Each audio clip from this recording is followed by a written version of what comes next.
Welcome back to the deep dive. When most of us think about the esophagus, that tube connecting your throat and stomach, what's the first thing that comes to mind? It's probably acid reflux or maybe just a bit of indigestion. Exactly. We think of it as, I don't know, a kind of passive plumbing system, just a chute for food. And that is the very first idea that our research today completely shatters. Hmm. Because the esophagus is far from passive. It's actually an active immunogenic organ. An immunogenic organ. Okay. Yes. And when that active immunity gets the wrong signal, Hmm. a signal that maybe should be going to the skin or the lungs, it can kick off this chronic, self-perpetuating battle. And that battle is called eosinophilic esophagitis, or EOE. Let's unpack that right away then, because that sounds like the key. This is a chronic immune-mediated condition. So what's the biological marker that tells a doctor this isn't just bad heartburn, this is EOE? It all comes down to the eosinophils. These are a specific type of white blood cell, and physiologically, they just shouldn't be in the lining of a healthy esophagus. You're not supposed to be there at all. Not at all. So when you find them, especially in high numbers, it's a sign of inflammation, and the condition is considered pathologic. It used to be confused with GERD all the time, but now we know it's a completely separate immune disease. So our mission for you today is clear. We're going to dig into the profound biological error happening here. We'll look at the really surprising epidemiology, the specific genetic switch that's causing this, and then navigate the complex three-part approach to managing it. Let's start with the triggers. The sources are pretty clear that the exact root cause is, well, it's still a bit of a mystery. It is. We know it's a complicated dance between environmental factors, our genetics, and the host's own immune system. But the one connection that is absolutely undeniable is allergy. The link to atopy. Absolutely. The strongest signal we have is the link to atopy. You almost never see an EOE patient who doesn't have some kind of history of general allergic diseases. So we're talking about things like seasonal allergies, asthma. Chronic seasonal allergy, asthma, atopic dermatitis, allergic rhinitis, the whole ecosystem of allergic disease. It's like the body is reacting to something from the air or from food, but it's staging the battle in the wrong place, the esophagus. And I think it's important to clarify, we're not talking about a classic life-threatening food allergy here, right? That's a crucial point. Food allergies might be a trigger, but anaphylaxis is very rare. This is a slow, chronic inflammatory burn, not an immediate crisis. And this isn't some niche condition, is it? It's showing up globally. It is, and it's being recognized more and more. The worldwide incidence is somewhere between 0.1 and 1.2 cases per 10,000 people. It's on every continent except, as far as we know, Africa. But the demographic split is what really jumps out. It suggests there's something deeper going on biologically. Who's the typical patient? There is a very clear skew. In kids, it's more common in boys. But in adults, wow, the difference is massive. It's significantly more common in Caucasian and non-Hispanic white men. How significant are we talking? The data shows they account for 76% of adult cases in that demographic. 76%. 76%. Compare that to 48% in women of the same group. And it usually hits men in their 20s and 30s. The average age of diagnosis is about 34. Wow. I mean, 76% is a huge disparity. That can't be just chance. That kind of number must have sent researchers hunting for a genetic link, which I think brings us to the really fascinating part, the pathophysiology. It certainly did. And the high rate among family members basically confirmed there's a strong genetic component. We're looking at an immune reaction, sure, but the pathway for that reaction seems to be hardwired. And the big breakthrough was finding a specific piece of the genetic code. Yes. The pioneer genome-wide study pointed right to a gene called TSLP, that's sthenic stromal lymphopoietin. It's located in the 5q22 region. So TSLP is the genetic predisposition. What is it actually doing in the body to set off this inflammation? You can think of TSLP as the main alarm bell. It's the blueprint that tells the system to overreact. So when an antigen comes along, TSLP stimulates these cells called Th2 cells. And Th2 cells are like, what, the command center for allergic responses? That's a perfect way to put it. They're primarily associated with allergic and parasitic immune responses. So the Th2 cells get the alarm signal, and then they deploy a whole host of specific signals, pro-inflammatory cytokines. Okay, so TSLP is the alarm. The cytokines are like the specific dispatches calling units to the scene. Exactly. We're talking specifically about interleukin-5, IL-13, and IL-15. And those cytokines are what recruit the eosinophils. On top of that, we know another protein, neotaxin-3, is overexpressed in the esophageal lining of EOE patients. And what does eotaxin 3 do? It's essentially putting out a welcome mat, telling the eosinophils this is the place to be. It guarantees they settle right there in the esophagus. So you get this flood of eosinophils, this huge inflammatory party where it doesn't belong. But the damage doesn't stop there. And this is where it gets really interesting because the body starts to structurally attack itself. That's the critical step. These eosinophils and mast cells that have been recruited, they start releasing another powerful cytokine, transforming growth factor beta, or TGF-B. And TGF-B, that's the one responsible for the, I guess, self-inflicted structural damage. Precisely. TGF-B is what drives the remodeling and fibrosis of the esophageal mucosa. It's basically scar tissue. So the tissue gets thicker, harder. It loses its elasticity. It turns the esophagus from this flexible muscular tube into something rigid and unyielding. And that structural failure is why patients get the classic symptoms, the dysphagia, the chest pain, and especially food impaction. The food physically gets stuck because the pipe can no longer stretch. That's the end result of the chronic inflammation. It starts as an allergic response, but TGF-B turns it into a long-term structural disease.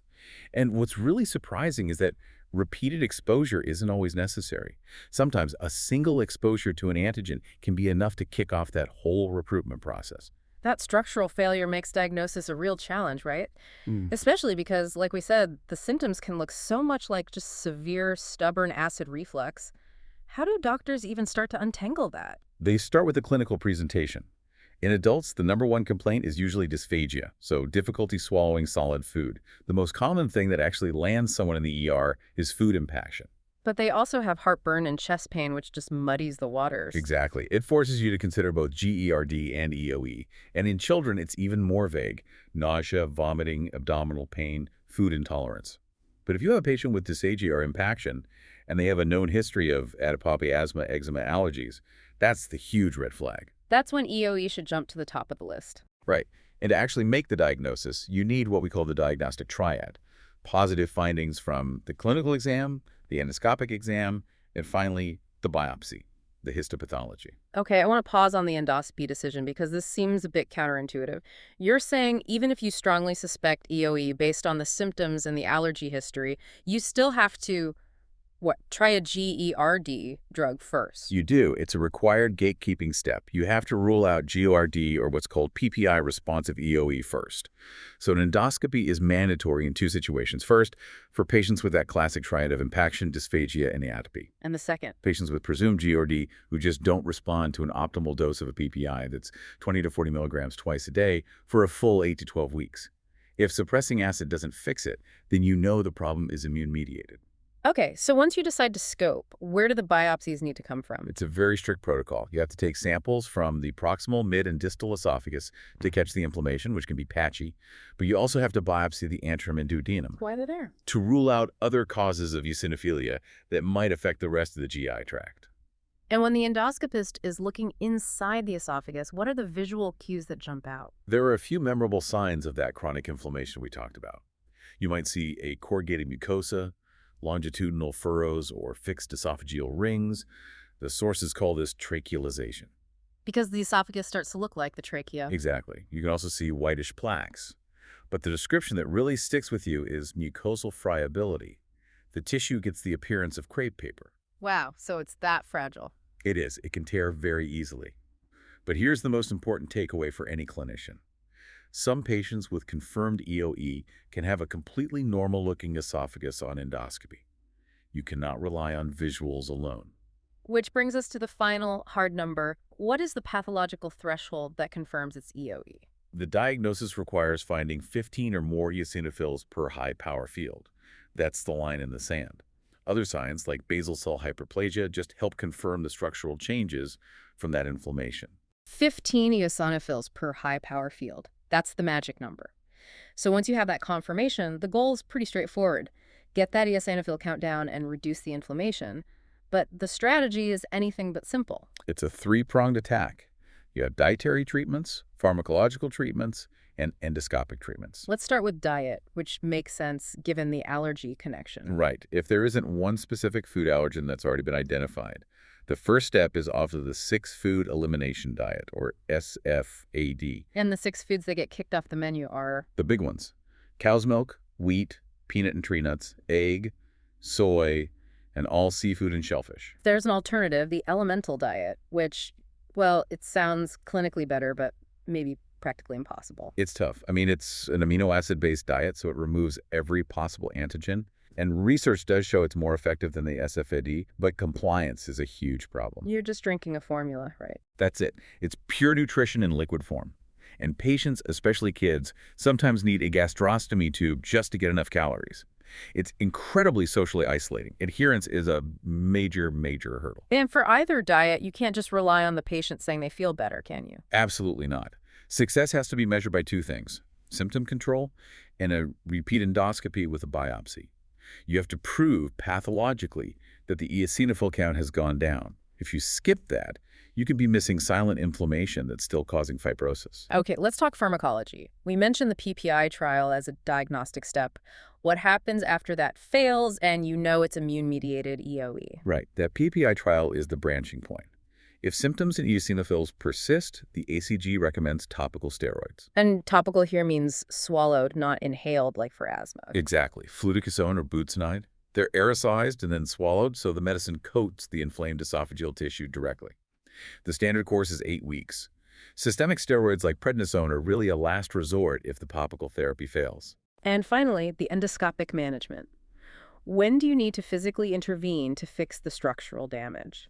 Well, if a patient comes in with food impaction, a flexible endoscopy is used right away to remove the food. But for dilation, actually stretching the scarred tissue, that's reserved for persistent dysphagia or strictures after medical or dietary therapy has failed. You want to treat the inflammation first. You have to. You don't want to be stretching tissue that's actively inflamed and fragile like crepe paper. It's just too risky. When it is done, a graduated balloon catheter is recommended to do it slowly and carefully. But patients have to be warned about the risks: chest pain, bleeding, and even esophageal perforation. And since this is, at its core, an allergic disease, there's one final action item for every single diagnosed patient. Yes, every single patient diagnosed with EoE should be evaluated by an allergist or an immunologist. EoE is rarely the body's only immune issue. A full workup is key to comprehensive care. This deep dive really changes how you think about the esophagus. If we boil down the key takeaways for you, the learner, you have to remember that EoE is an immune failure. It is not GERD. It's genetically driven, at least in part, by that TSLP switch. And that switch leads to the massive flood of eosinophils. That flood then leads to the release of TGF-B, which is the cytokine that causes the real structural damage, turning a flexible tube into something fibrotic and rigid.